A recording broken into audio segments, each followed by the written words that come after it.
2026 சட்டமன்ற தேர்தல்ல அதிமுகவை வலுப்படுத்துற விதமா சுற்றுப்பயணத்தை மேற்கொண்டுட்டு இருக்காங்க அதிமுக பொதுச் செயலாளர் இபிஎஸ் அவர்கள்.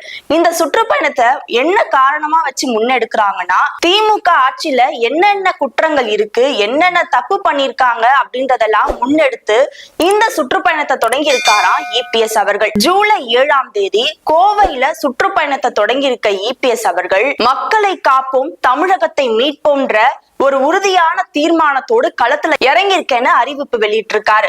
அது மட்டும் இல்லாம இந்த மக்கள் வெள்ளத்துல திகைத்து போய் நிற்கிறேன்னு ரொம்ப உற்சாகமா பேசியிருக்காரு.